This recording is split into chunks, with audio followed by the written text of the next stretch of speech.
Good morning to all of you present in this morning class. Yesterday our chapter 7 company accounts was in progress और हमने company account के अंदर जो है कल जो टॉपिक डिस्कस किए थे वो हमने लेसन 4 डिस्कस किया था। इसके बाद में कैपिटल रिजर्व और रिजर्व कैपिटल में डिफरेंस क्या था, फिर उसके बाद में आपका distinction between authorise capital and issued capital ये हमने डिस्कस किया था। Today we are going to discuss issue of shares. Issue of shares हैं वो कैसे कैसे शेयर इशू कर सकती है कंपनी, यानी कंपनी अभी आप तक ने शेयर का नाम सुना है और अभी ये भी सुना है कि इश्यू करती है। इश्यू करने के कौन कौन से तरीके होते हैं, यानी कंपनी अपने शेयर जो है किस किस प्रकार से बेच सकती है लोगों को, वो कौन कौन से मेथड हैं। तो आपके पास issue of shares, issue of shares, issue of share से कैसे कैसे हो सकते हैं। पहला बाय प्राइवेट प्लेसमेंट, फर्स्ट है by private placement of shares, by private placement of shares, private placement हम डिस्कस करेंगे। सेकंड है by public subscription, by second by public subscription,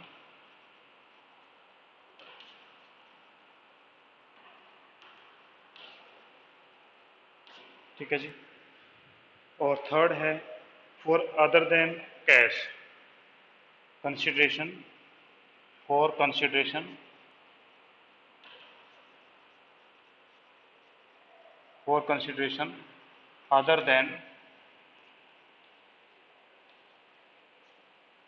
then cash, for consideration other than cash के अंदर भी हम कर सकते हैं। यानी आपके पास 3 मेथड हैं शेयर बेचने के। एक company want to issue shares, it can issue by 3 way. First is the private placement of shares, second is by public subscription and third is by for consideration other than cash. हम 3 प्रकार से इनको बेच सकते हैं। तो पहला हम डिस्कस करते हैं प्राइवेट प्लेसमेंट ऑफ शेयर्स। तो प्राइवेट प्लेसमेंट ऑफ शेयर्स हैं ये भी आपका 2-3 प्रकार का होता है। तो प्राइवेट प्लेसमेंट ऑफ शेयर्स में आपका private placement of share under section है 41, आपका जो फर्स्ट तरीका प्राइवेट प्लेसमेंट का,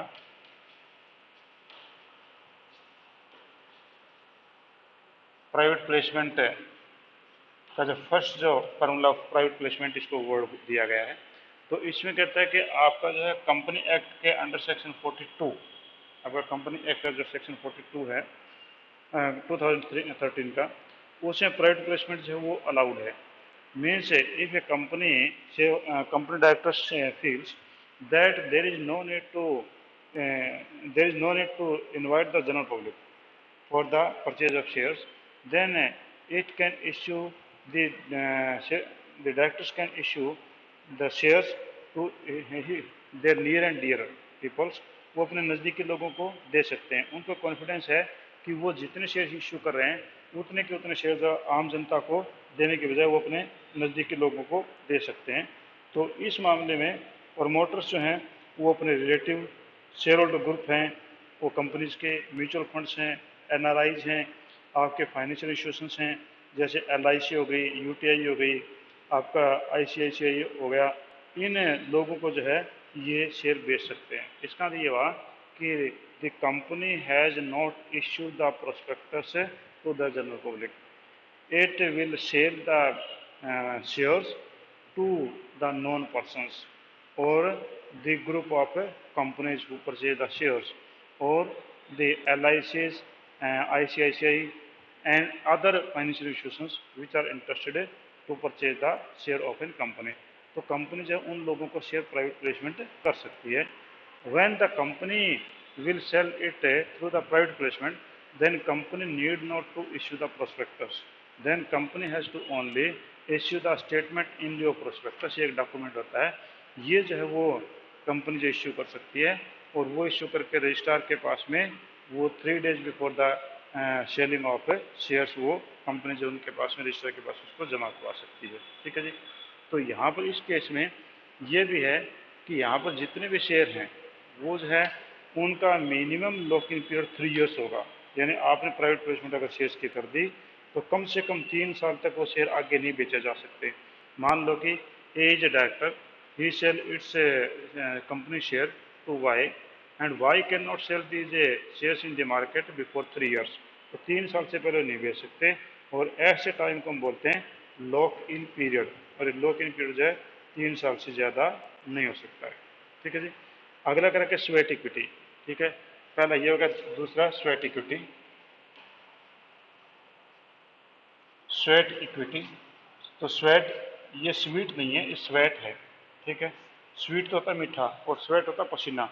तो स्वेट इक्विटी का मतलब क्या होता है कि आपका जो अंडर सेक्शन 54, आपका ये 42 में था, ये under section 54 a company has a right to issue the shares to its employees.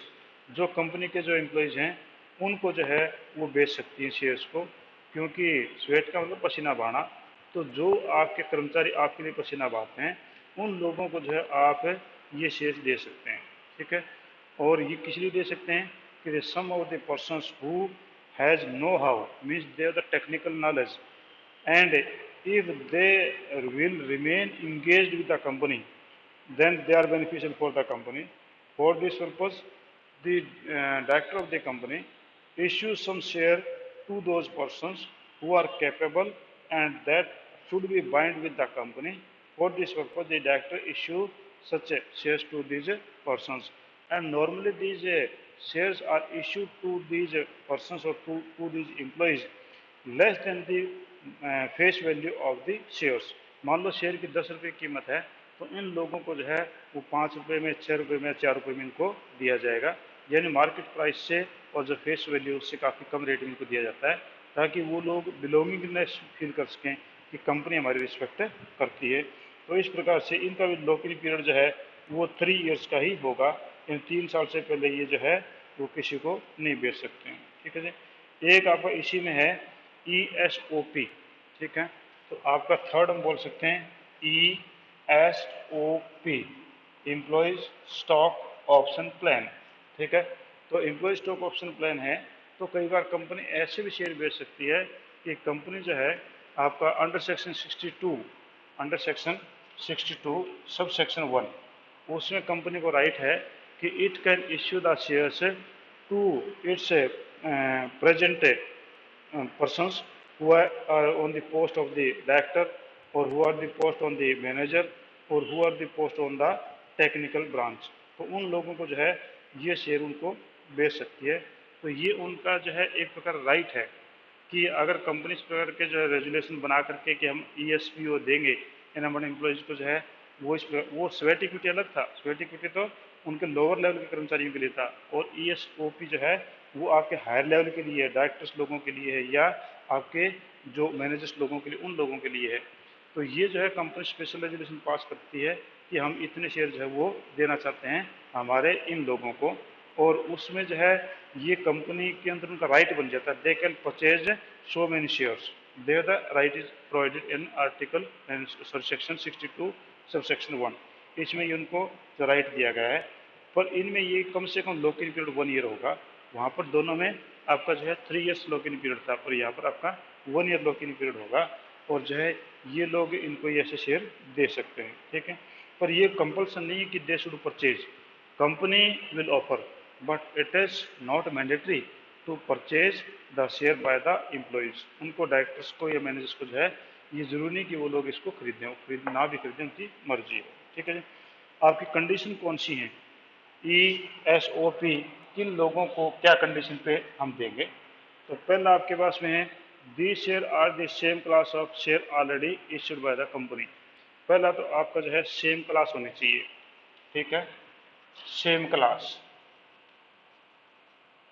Same class of shares. Same class of shares का मतलब ये हुआ कि अगर कंपनी ने पहले ऑलरेडी शेयर जो इश्यू कर रखे हैं, these shares have a value of rupees 10 rupees, face value of 10 rupees each, these share will be in ESP scheme, these share will be also same value, वो same value के होंगे। ये नहीं कि उनको अलग कैटेगरी को शेयर इशू करें, no, the share which are already issued to the general public same share will be these, ये सेम ही शेयर होंगे, क्योंकि इनको कोई स्पेशल क्लास नहीं मिलेगी। सेकंड है special resolution pass bye the company. आपका जो स्पेशल रेजुलेशन होना चाहिए,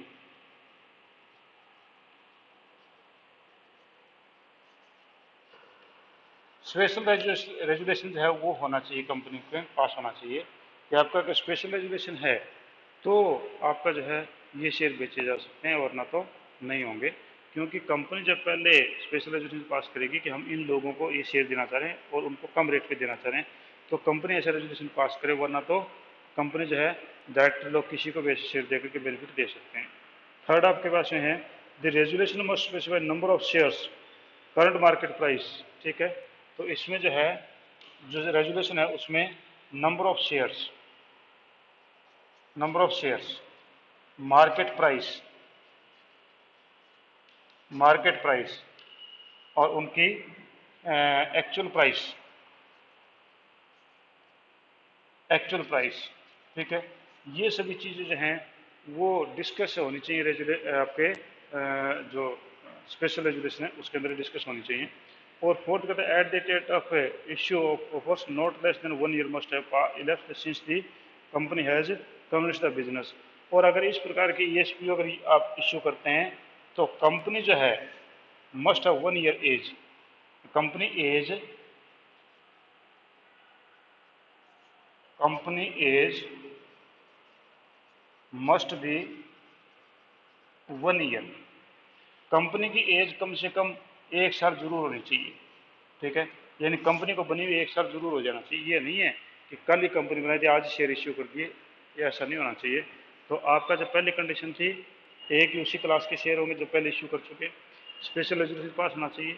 स्पेशल रेजुलेशन में आपके नंबर ऑफ शेयर्स कितने इश्यू कर रहे हैं, मार्केट प्राइस क्या है, एक्चुअल प्राइस क्या है, और इसमें कंपनी को बने हुए कम से कम 1 साल जरूर हो जाना चाहिए।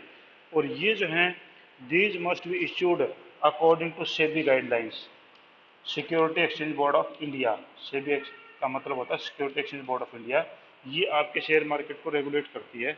तो security exchange board of India के गाइडेंस के अनुसार ही जो है इन लोगों के ये शेयर इश्यू किए जा सकते हैं। तो मैंने आपको बताया कि ईएसपीओ जो है वो under section 62 sub section 1 issue कर सकते हैं। ये आपके डायरेक्टर लोग या जो मैनेजर लोग हायर लेवल के लोगों के लिए किए जाते हैं, जो कि स्वेट इक्विटी आपके से नॉर्मल एम्प्लॉय के लिए किया जाता है। और प्राइवेट प्लेसमेंट ये किसी भी नियर एंड डियर लोगों को किया जा सकता है। इसमें जो स्पेशल कंडीशन वो हैं कि सेम क्लास के होने चाहिए शेयर, स्पेशल रेजुलेशन पास होना चाहिए, no share number of shares और मार्केट प्राइस और एक्चुअल प्राइस पता रेजुलेशन होना चाहिए, स्पेशल रेजुलेशन बताना चाहिए क्या है ये। और company age must be 1 year, company की एज जो है कम से कम 1 साल कंपनी को बनी हो जानी चाहिए। और लास्ट है कि सभी गाइडलाइंस के अनुसार जो है आपका इनका जो है इश्यू इन लोगों को होगा। सभी गाइडलाइन जो भी होंगी जो टाइम टू टाइम चेंज होती रहती हैं उनको फॉलो अप में करना पड़ेगा। ठीक है, हाँ जी, कोई पॉइंट ऐसा जैसे पूछना चाह रहे हैं? Any point you want to discuss? वैसे तो सिंपल ही चीज़ें कोई ज़्यादा नहीं है, फिर भी अगर कोई है तो आप मेरे से पूछ सकते हैं, नहीं तो नेक्स्ट हम जाता हूँ ऑब्जेक्टिव और importance of E S O P. E S O P जो है वो हम इश्यू क्यों करते हैं, ऑब्जेक्टिव क्या है, यानी E S O P employee stock option जो है हम क्यों इश्यू करते हैं, हमें क्या ज़रूरत है। कोई ना कोई इसके पीछे तो कोई ना कोई मैटर तो ज़रूर होगा कि हम कम रेट पे करते हैं और उन्हीं लोगों को करते हैं जो कि हमारी कंपनी में ऑफिसर्स लेवल के ऊपर हैं। तो हम ऐसा क्यों करते हैं, इनके पीछे क्या ऑब्जेक्टिव है या क्या इंपॉर्टेंस है। ठीक है जी, तो ऑब्जेक्टिव ऑफ ईएसओपी, ईएसओपी का ऑब्जेक्टिव क्या है। तो पहला आपका ऑब्जेक्टिव है, main objective to inspire the employee to have higher participation in the company. पहला ऑब्जेक्टिव है इंस्पायर एम्प्लॉयज, एम्प्लॉयज को इंस्पायर करना कि वो मैनेजमेंट के अंदर ज़्यादा से ज़्यादा हिस्सा लेने की कोशिश करें। दूसरा is another objective to create long term wealth in the hand of employees, यानी लॉन्ग टर्म वेल्थ मैं अभी आपको डिस्कस करूंगा होता क्या ये long term wealth in hand of employees. आपके एम्प्लॉयज़ के हाथ में लंबे समय के लिए अच्छा पैसा देना, कि आपकी कंपनियां भी जो बनी है, कि फॉर एग्जांपल जब आपकी रिलायंस जियो जब बनी थी, जब रिलायंस कंपनी बनी थी, तो इसके शेयर 10 रुपीज़ का था, और रिलायंस ने ESOP के अंतर्गत और SVT के अंदर उन्होंने अपने एम्प्लॉयज़ को जो है कुछ शेयर्स दे दिए थे, किसी को 100, किसी को 1000, इस प्रकार शेयर दिए थे। और उनकी कीमत जो है आज के दिन, एक आपके रिलायंस की शेयर 2000 2,500 रुपये के आसपास में है। तो जो शेयर 10 रुपीज़ का था, उसकी आज की कीमत 2,000 है। तो सपोज अगर एक बंदे ने उस समय में अगर मान लो 1000 शेयर्स लिए होंगे, तो 10,000 के बने होंगे, और आज की कीमत देखो कितनी ज़्यादा हो गई, यानी उसकी कीमत जो कई 100 गुना हो गई। तो उससे क्या होगा कि एम्प्लॉयज़ के पास ही शेयर होंगे, तो उसका लॉन्ग टर्म वेल्थ है उसके हाथों में रहेगा एम्प्लॉय के, यानी एम्प्लॉय जो ये फील करेगा कि वाकई में कंपनी ने मेरा भला किया, मैं कभी भी अपने शेयर बेच करके अपना कोई भी काम कर सकता हूँ। तो ये लॉन्ग टर्म में जो है वेल्थ है, बेनिफिट उनको देना होता है। ठीक है जी। और also ESPO means attract, retain and motivate the good and efficient employees। ठीक है, तो motivate good employees, motivate good employees. आपके जो गुड एम्प्लॉयज हैं वो मोटिवेट होंगे, उनको जो शेयर दिए जाते हैं, they will remain in the company for a long period. तो उन लोगों के लिए एक प्रकार से मोटिवेशन उनको मिलेगा। ठीक है जी। अब इसमें जो है ये इनके मेन पर्पज़ थे। तो ये चीज़ें आपके पास में हैं। तो मैंने आपको जो बताया कि आपके जो शेयर किस प्रकार से इशू किए जाते हैं, तो इशू आपके दो प्रकार के हैं, एक प्राइवेट प्लेसमेंट और एक पब्लिक से। प्राइवेट प्लेसमेंट के में आपके जो मैंने बताए थे, तो एक प्राइवेट प्लेसमेंट, दूसरा स्वेटिपिटी, और तीसरा आपके पास में था ESOP स्कीम। ठीक है जी, ये हमने डिस्कस किए। अगर इसमें किसी को दिक्कत है तो आप मेरे से पूछ सकते हैं, वरना फिर बोलिए। सेकंड पॉइंट किसका? इसी का। ये ये लॉन्ग टर्म वेल्थ है। लॉन्ग टर्म वेल्थ होता है, एक तो होता है शॉर्ट टर्म वेल्थ। मैं आपकी जेब में 1000 रुपये डाल दूं तो ये शॉर्ट टर्म वेल्थ है। अगर मैं आपकी जेब में अगर मान लो किसी कंपनी के 10 शेयर दे दूं, ठीक है, और मैंने कहा कि आप 3 साल तक इन शेयरों को बेच नहीं सकते, और 3 साल बाद में उन शेयरों की कीमत, जो मैंने आपको आज के दिन 3 शेयर दिए थे, उनकी कीमत 30 रुपीज़ थी, और 3 साल बाद में उनकी कीमत 3000 हो जाए, ठीक है, इसका मतलब कि लॉन्ग टर्म में आपको वेल्थ हो गया। ठीक है, लॉन्ग टर्म वेल्थ आपके जेब में आ गया। अगर मैं वैसे आपको 30 रुपये देता तो 30 रुपये बनते।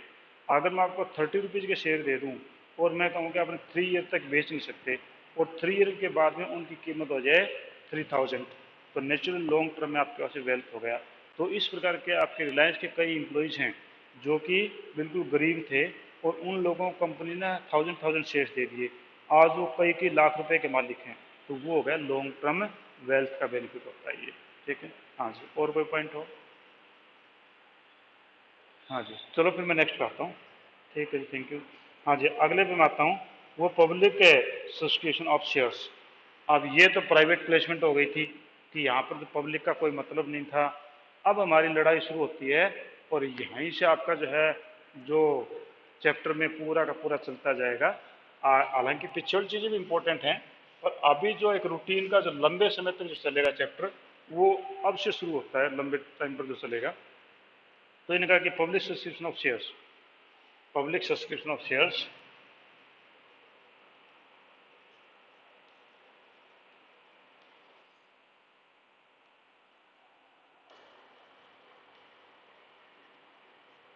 पब्लिक का आम जनता, आम जनता को हम शेयर बेचना चाहती है हमारी कंपनी, तो उसका क्या तरीका होगा?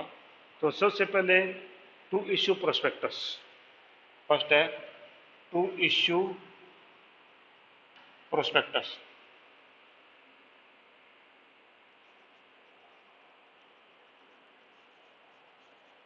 टू इश्यू प्रोस्पेक्टस, सबसे पहले तो कंपनी जब प्रोस्पेक्टस इश्यू करती है आम जनता को, और प्रोस्पेक्टस का मतलब वो नहीं, वो भी है जो आपने स्कूल में प्रोस्पेक्टस खरीदा था, वो प्रोस्पेक्टस ही है। ठीक है, और कंपनी प्रोस्पेक्टस इश्यू करती है।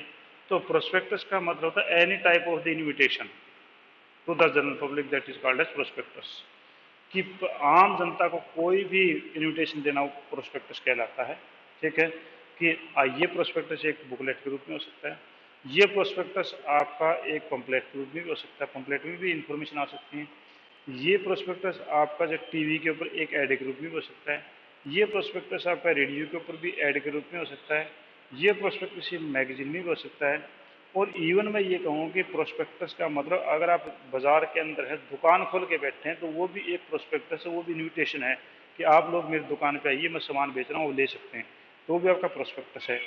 और इवन जो है मैं ये कहूँ कि आपके कोई शादी का कार्ड आता है, इन्विटेशन आता है, वो भी एक प्रोस्पेक्टस होता है, क्योंकि शादी के जो प्रोस्पेक्टस में सारी चीज़ें रूल एंड रेगुलेशन होते हैं। तो शादी कार्ड में भी सारा टाइमिंग वाइमिंग सब फिक्स होता है कि इसमें इतने बजे ये इतने बजे ये, तो वो भी आपका एक प्रोस्पेक्टस है। तो प्रोस्पेक्टस का मतलब ही है कि any type of the invitation to the general public, that is called as a prospectus. ठीक है, तो आपका यहाँ पर है, सबसे पहले हम प्रोस्पेक्टस इश्यू करते हैं। तो प्रोस्पेक्टस है जो हम इश्यू करते हैं, तो प्रोस्पेक्टस के अंदर जो इन्फॉर्मेशन होती है वो कंपनी की प्रॉफिटेबिलिटी कितनी रही है, तो कंपनी की जो है वो साउंडनेस कितनी है, और कंपनी जो है वो लोगों किस प्रकार से अट्रैक्ट कर सकती है। ठीक है, इस प्रोस्पेक्टस में कंपनी का रजिस्टर ऑफिस कहाँ पर है उसका नाम होगा, कंपनी का नाम और एड्रेस से होगा, डायरेक्टर्स के नाम और एड्रेस होंगे, कंपनी का बिजनेस क्या होगा, कंपनी के अंदर रिस्क क्या है, और कंसेंट जो आपकी दी होती है फॉर्म ऑफ सेबी, सेबी की तरफ से स्वीकृति मिलेगी, अथोराइज कैपिटल, इश्यूड कैपिटल, और कंपनी के नंबर ऑफ शेयर्स और सब्सक्रिप्शन वो कितने हैं, वो सारी की सारी इसमें बताई जाएंगी कि when the subscription start and when the subscription will be close. तो इसका मतलब ये हुआ कि प्रोस्पेक्टस में all the information are provided. तो ये आपका होता है जी प्रोस्पेक्टस। तो सबसे पहले हम क्या करेंगे कि हम प्रोस्पेक्टस इश्यू करेंगे आम जनता को, कि हमारे पास मान लो कि 1 लाख शेयर से हम कंपनी बनाई है, मैंने अथोराइज कैपिटल जो है 1 लाख रुपीज से कंपनी बनाई है, और हम 1 लाख इश्यू करना चाहते हैं। तो हम जब प्रोस्पेक्ट इश्यू करेंगे उसमें बताएंगे कि हमारे पास में we are going to start a company from 1 lakh shares. ठीक है, और ये शेयर आपके 10 रुपीज़ का एक है जी। तो हम जो ये कंपनी 10 लाख रुपीज़ से स्टार्ट करने जा रहे हैं, तो ये आपका जो है आपकी कंपनी के 10 लाख रुपीज़ हम बता देंगे प्रोस्पेक्टस में। और इसमें फिर जो है हमारे 10 रुपीज़ का शेयर है, इसमें हम बाइफिकेशन कर सकते हैं कि एप्लीकेशन मनी के ऊपर हम आपसे 3 रुपीज़ मांगेंगे, अलॉटमेंट मनी पे हम आपसे 2 रुपीज़ मांगेंगे, फर्स्ट कॉल पे हम आपके पास में 3 रुपीज़ मांगेंगे, सेकंड कॉल पे हम आपसे 2 रुपीज़ मांगेंगे, यानी टोटल मिला के 10 हो जाएंगे। कोई जरूरी नहीं कि मैंने बोला इतने मांगेंगे, हो सकता है एप्लीकेशन में 5 मांग लें, अलॉटमेंट में 5 मांग लें, आगे फर्स्ट एंड सेकंड कॉल करे ही ना, हो सकता है सारे पैसे एप्लीकेशन में मांग लाके कॉल करे ही ना। ठीक है, हो सकता है कि ये इससे आगे थर्ड कॉल में भी चले जाएँ, तो अमाउंट जो कुल मिला के 10 रुपीज़ पूरा करना होता है। तो हम प्रोस्पेक्टस में ये सारी चीज़ें बताएंगे कि ऐसा कि हम 1 लाख शेयर इशू करने जा रहे हैं, जिसमें 10 रुपीज़ का एक शेयर है, और एप्लीकेशन के ऊपर 3 रुपीज़ हैं। तो आप जितने भी लोग हैं वो शेयर खरीदना चाहते हैं, जितने शेयर खरीदना चाहते हैं उसको मल्टीप्लाई बाय 3 करके हमारे पास से पैसे भेज दें। मान लो कि I want to purchase 1000 shares, it means I will send 3000, because 1000 into 3, तो 3000 रुपीज़ जो है मैं एप्लीकेशन भेजूंगा प्रोस्पेक्टस से जब खरीदी उसने के साथ में, क्योंकि प्रोस्पेक्टस के अंदर एक एप्लीकेशन होती है, एप्लीकेशन भर के मैं पैसा भेज दूंगा। तो ये आपका कहलाता है एप्लीकेशन मनी। ठीक है जी, उसके बाद सेकंड आपका रिसीव्ड एप्लीकेशन।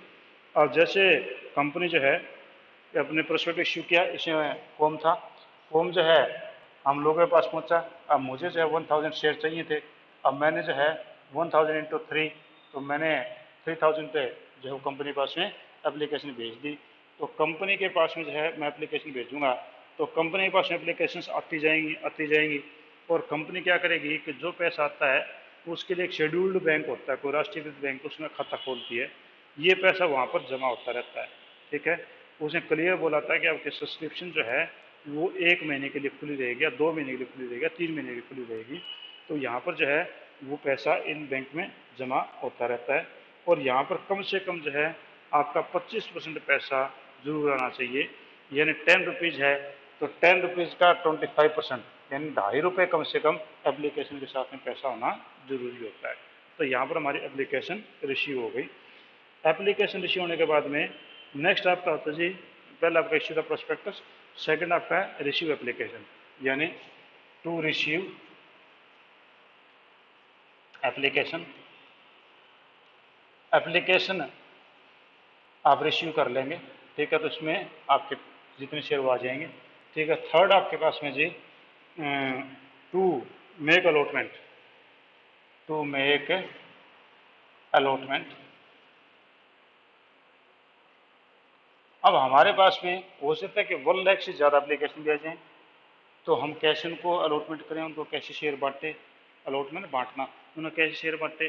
तो उनको हम ये कर सकते हैं कि पहले कंडीशन दे देते हैं कि in case of over subscription, over subscription का मतलब जितने मैंने शेयर इशू किए उससे ज़्यादा एप्लीकेशन आ जाए तो हम क्या करेंगे।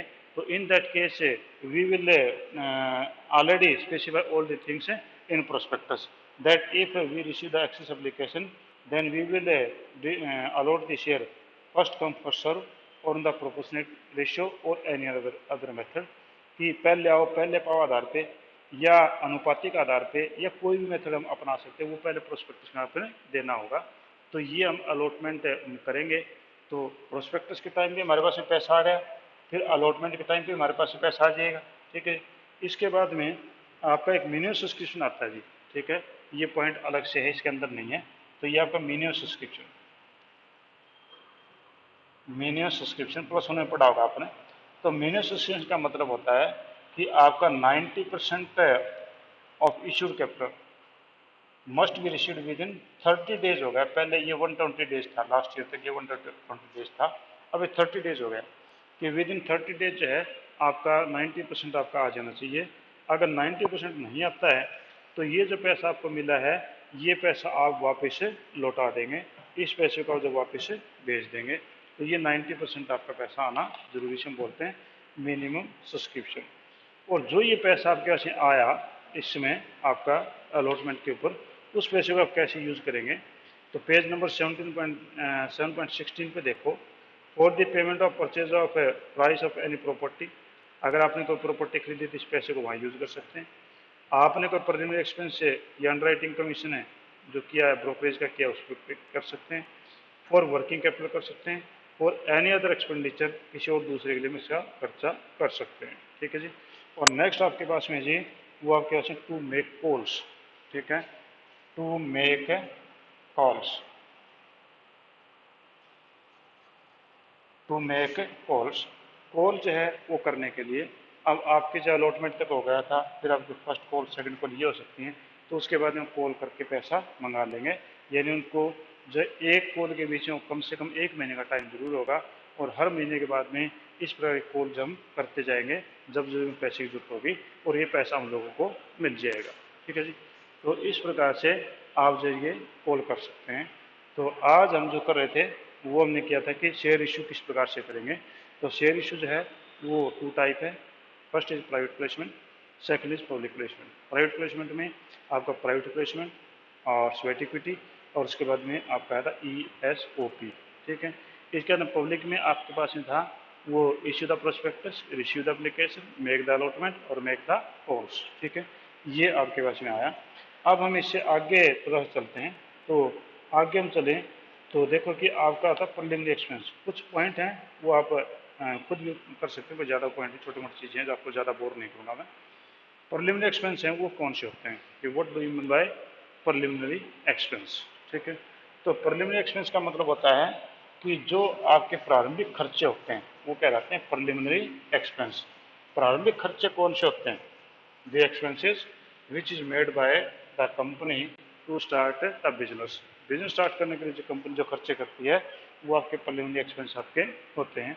अब उसमें प्रीलिमिनरी एक्सपेंस के अंदर आपके जो कौन कौन सी चीज़ें हो सकती हैं। तो प्रीलिमिनरी एक्सपेंस के अंदर आपके जो होंगे मैं बता देता हूँ।